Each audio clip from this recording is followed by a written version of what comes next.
Hello everyone, this is R.K. Ranjan and welcome back my YouTube channel StudyMate English Adda। Okay so दोस्तों, आज हम लोग सीखने वाले हैं ऑब्जेक्टिव क्वेश्चंस जो बिहार बोर्ड 2021 के एग्जाम के लिए काफ़ी ज़्यादा हेल्पफुल होने वाला है, काफ़ी ज़्यादा मददगार साबित होने वाला है। गाइज, ये जो ऑब्जेक्टिव क्वेश्चन है आपके एग्जाम में 100% मैं गारंटी लेता हूँ कि इसमें से जो मैं ये जो first chapter and third chapter जो ऑब्जेक्टिव क्वेश्चन बताने वाला हूँ, इससे कोई ना कोई क्वेश्चन आपको फिक्स है कि लड़ेगा ही लड़ेगा। ओके सो गाइज, इस वीडियो में बने रहें और वीडियो को अंत तक देखें। गाइज, इससे पहले मैंने 5 चैप्टर्स का समरी बता दिया है जो कि प्लेलिस्ट में वीडियो डाला हुआ, और ऑथर्स से रिलेटेड जो भी क्वेश्चंस हैं वो भी मैंने उसके ऊपर भी वीडियो बना दिया है, वो भी प्लेलिस्ट में डाला हुआ। अगर आपने वो सारी वीडियो को नहीं देखा तो वो देखें।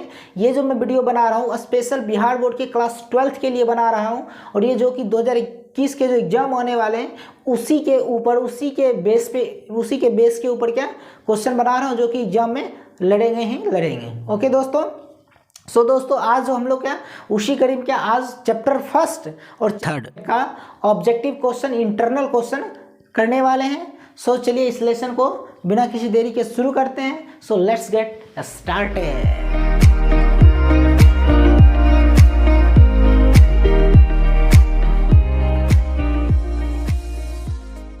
सो चलिए दोस्तों, देखते हैं आज के इस लेसन को। गाइस, क्या है आज जो ऑब्जेक्टिव क्वेश्चन लिया गया है वो टोटल कितना होगा? 20 क्वेश्चन। कितना? टोटल 20। तो चलिए इसमें देखते हैं क्वेश्चन फर्स्ट क्या है। गाइस, क्वेश्चन फर्स्ट क्या है? Indian civilisation and culture is an essay written by dash. Okay, यानी इंडियन सिविलाइजेशन एंड कल्चर जो है किसके द्वारा लिखा गया है? तो ये जो गाइस लिखा गया ऑप्शन देखिए 4 दिया हुआ है। Mahatma Gandhi, doctor Zakir Hussain, H E. Bates and Martin Luther King junior.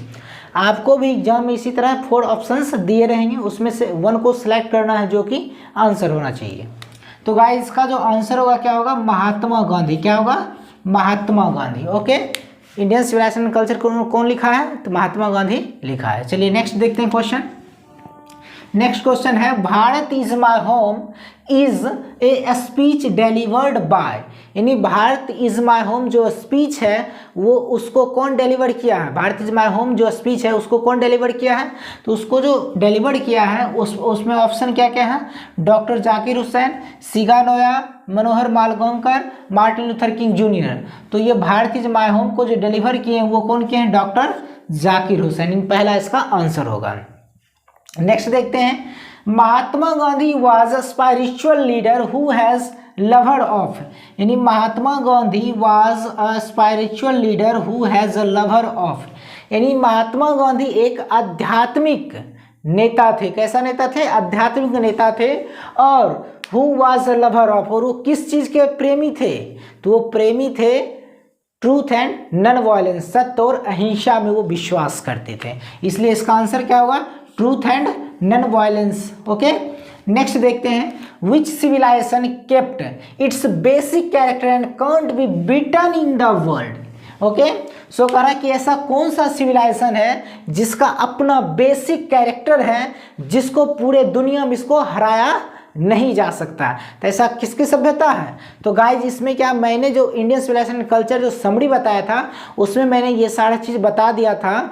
ये जो भारत की जो सभ्यता है उसको पूरे दुनिया में कभी भी हराया नहीं जा सकता है। ओके, उस समरी के जो कंसेप्ट है उसी के बेसिस पे ये सारा क्वेश्चन डील हो रहा है, ऑब्जेक्टिव डील हो रहा है। तो देखते हैं, तो इसका आंसर क्या होगा? भारत की जो सभ्यता है, इंडियन की जो सिविलाइजेशन है उसको कभी भी दुनिया में हराया नहीं जा सकता है। चलिए नेक्स्ट क्वेश्चन है, नन्नू काका लुक्ड लाइक अ।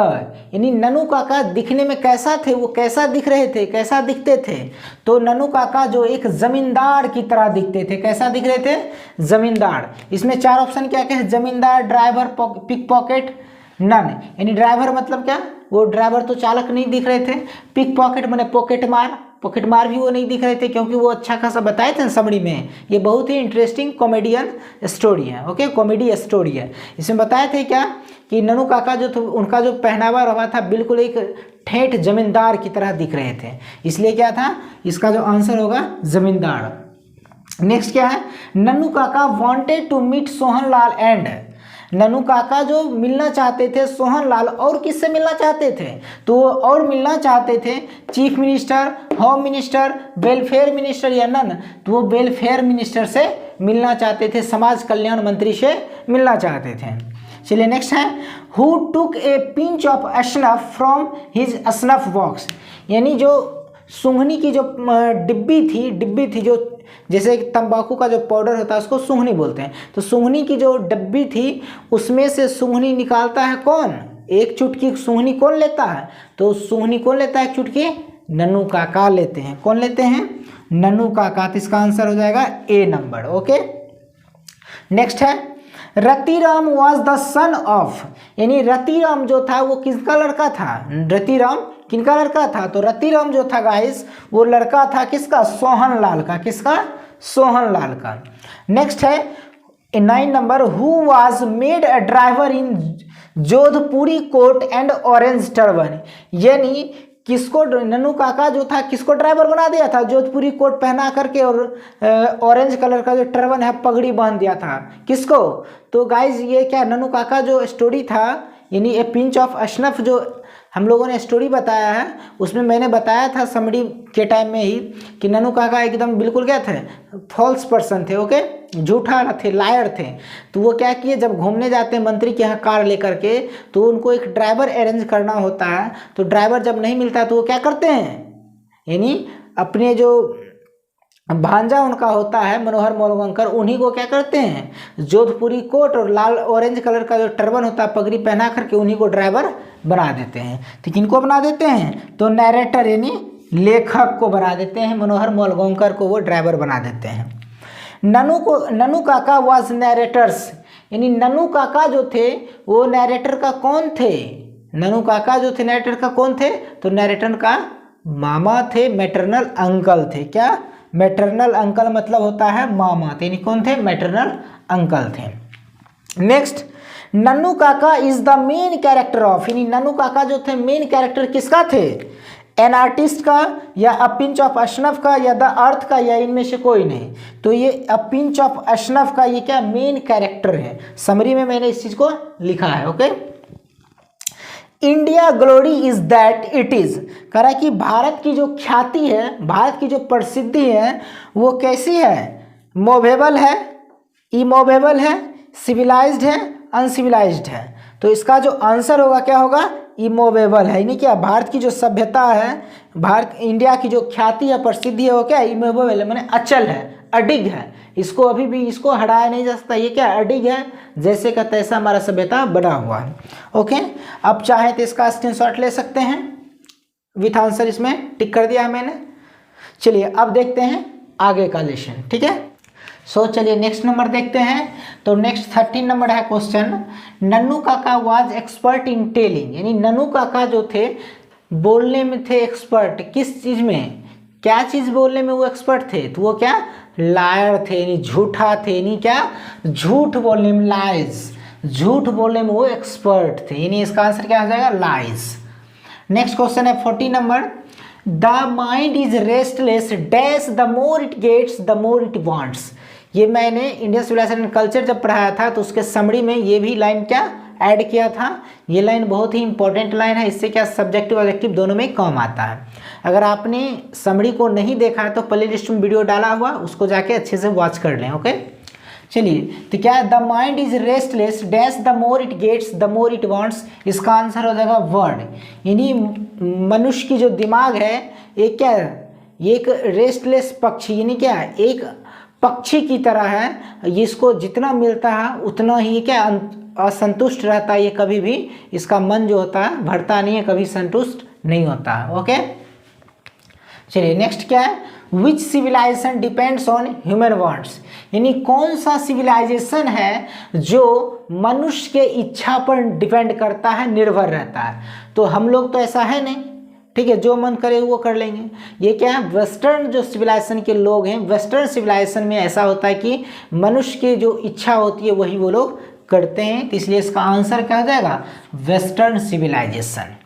चलिए नेक्स्ट नंबर क्या है, 16 नंबर की अगर हम बात करें तो 16 नंबर है, which civilisation depends on self controlling and restricting wants, यानी ऐसा कौन सा सिविलाइजेशन है जिसमें self control and restricting wants यानी सेल्फ कंट्रोल है और रिस्ट्रिक्शन बंधन, यानी खुद नियंत्रण करते हैं, स्वयं नियंत्रण, और रिस्ट्रिक्टिंग वांट्स, और जो क्या बंधन के ऊपर चलता है। यानी क्या ऐसा कौन सा सिविलाइजेशन जिसमें क्या बंधन को मानता है और सेल्फ कंट्रोल खुद से नियंत्रण में रहता है और रखता है। ओके, तो ऐसा जो सिविलाइजेशन है वो है भारत की सभ्यता, Indian civilisation. Okay, Indian civilisation क्या, यहाँ बंधन में लोग रहते हैं, यानी क्या हम लोग जो होते हैं अपने मन से कोई भी चीज़ नहीं कर सकते हैं। ओके, सो ये क्या हम लोग जो हमारा जो सभ्यता वो क्या बंधनों से भरा हुआ है, बंधा हुआ है।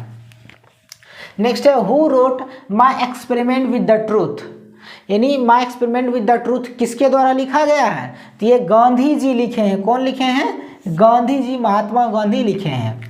नेक्स्ट है Nanu Kaka road his name and the address of one the visitors register, यानी विजिटर रजिस्टर जो है उनके ऊपर ननु काका ने किसका नाम और एड्रेस लिखा।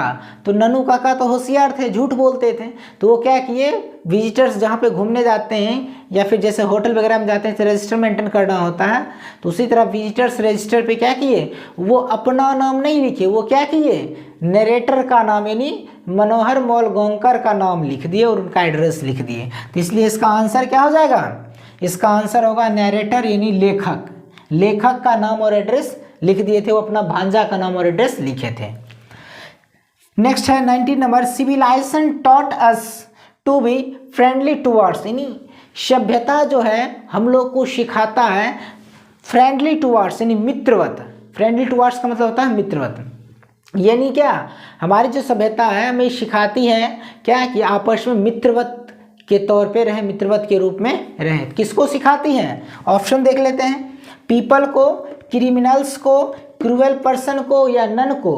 तो ये पीपल को, ह्यूमन को सिखाते हैं। ओके, किसको, ह्यूमन को। नेक्स्ट है Nanu Kaka wrote a cheque for dash rupees, यानी ननु काका ने एक चेक भरा था, उसमें कितना रुपया लिखा था, तो चेक में लिखा था 1000 रुपीज। कितना, 1000 रुपीज। ओके, अगर आप चाहें तो इसका स्क्रीनशॉट ले सकते हैं। चलिए, ये था कितना 2 चैप्टर्स का 20 ऑब्जेक्टिव क्वेश्चन। इसी तरह 2-2 चैप्टर का ऑब्जेक्टिव क्वेश्चन मैं करा दूंगा, जिससे बहुत ही कम समय में सारा चैप्टर्स का ऑब्जेक्टिव कवर हो जाए और ग्रामर का भी ऑब्जेक्टिव करवा दूंगा। ओके, आई होप कि आपको अच्छे से ये समझ में आ गया होगा ऑब्जेक्टिव। ये दोनों चैप्टर का ऑब्जेक्टिव था, जो मेन इंटरनल क्वेश्चन से बन रहा था ऑब्जेक्टिव, वो यहाँ पे लिख दिया है। इसको आप अच्छे से वॉच कर लेना और अच्छे से याद भी कर लेना। हो सके तो आप कॉपी में पहले लिख लें, कॉपी में लिखने के बाद कॉपी से पढ़ें। इससे क्या होगा, आपको जल्दी याद हो जाएगा। एक तो आप पढ़ के कॉपी में लिख रहे हैं तो उस समय आधा याद हो जाएगा, उसके कॉपी में जो लिखा हुआ है उसको फिर एक बार हम पढ़ेंगे, तब तक हम लोग को इतना करते करते क्या होगा, पूरा याद हो जाएगा। ओके, आई होप आपको अच्छे से समझ में आ गया होगा। So thank you so much मेरे साथ ये लेसन देखने के लिए। फिर मिलते हैं एक नेक्स्ट वीडियो में। ओके, अगर गाइज आप मेरे यूट्यूब चैनल पे नए हैं और ऐसे कमाल के वीडियो चाहते हैं बिहार बोर्ड 2021 से रिलेटेड एग्जाम के लिए, तो प्लीज़ मेरे यूट्यूब चैनल से जुड़ जाएं। मैं विदिन 30 डेज में आपको सारा सिलेबस कंप्लीट करवाने वाला हूँ। ओके, सो वीडियो को लगातार देखते रहें, चैनल से लगातार जुड़े रहें। So once again thank you so much, take care and bye bye.